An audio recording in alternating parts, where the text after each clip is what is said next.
കുറച്ച് നാടകീയ സംഭവങ്ങൾ അരങ്ങേറിയ മത്സരമായിരുന്നു മുംബൈയും ഹൈദരാബാദും തമ്മിൽ വാങ്കഡെ സ്റ്റേഡിയത്തിൽ നടന്നത്. മത്സരത്തിനിടെ Mumbai Indians wicket keeper Ryan Rickelton Zeeshan അൻസാരിയുടെ പന്തിൽ പാറ്റ് കമ്മിൻസിന് ക്യാച്ച് നൽകി പുറത്തായി. മത്സരത്തിന്റെ 7ാം ഓവറിലാണ് ഈ സംഭവം നടന്നത്.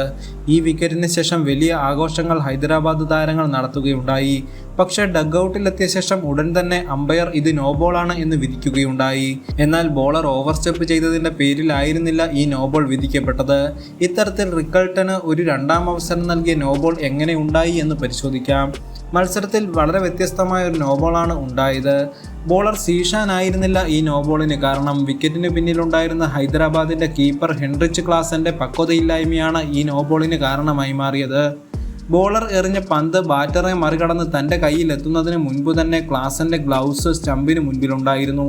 ഇതുമൂലമാണ് അമ്പയർ നോബോൾ വിളിച്ചത്.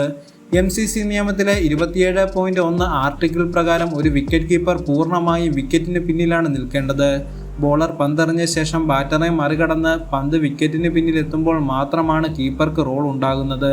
അല്ലെങ്കിൽ പന്ത് ബാറ്റിൽ കൊണ്ട ശേഷം വിക്കറ്റ് കീപ്പർ തൻ്റെ ഗ്ലൗസുമായി വിക്കറ്റിന് മുൻപിലേക്ക് വരാം. അല്ലാത്ത പക്ഷം ഇത്തരത്തിലൊരു കാര്യം നടന്നാൽ അത് നിയമലംഘനമാണ്. ഇതിൻ്റെ പേരിലാണ് അമ്പയർ അത് നോബോൾ വിളിച്ചത്. വളരെ ആകസ്മികമായാണ് ഇത്തരത്തിലുള്ള നോബോളുകൾ ഉണ്ടാവാറുള്ളത് എന്നതാണ് വസ്തുത. മത്സരത്തിൽ 21 റൺസിൽ ബാറ്റ് ചെയ്യുമ്പോഴായിരുന്നു റിക്കൾട്ടന് ഇത്തരമൊരു 2ാം അവസരം ലഭിച്ചത്. ശേഷം 10 റൺസ് കൂടി മാത്രമേ താരത്തിന് തൻ്റെ സ്കോറിൽ ചേർക്കാൻ സാധിച്ചുള്ളൂ. 23 പന്തുകളിൽ 31 റൺസ് നേടിയ റിക്കൾട്ടനെ ഹർഷൽ പട്ടേലാണ് മത്സരത്തിൽ പുറത്താക്കിയത്. കൂടുതൽ സ്പോർട്സ് വാർത്തകൾക്കും അപ്ഡേറ്റ്സിനും നമ്മുടെ more sports YouTube channel subscribe ചെയ്യുക. ബെൽ ഐക്കൺ ക്ലിക്ക് ചെയ്യാനും മറക്കരുത്.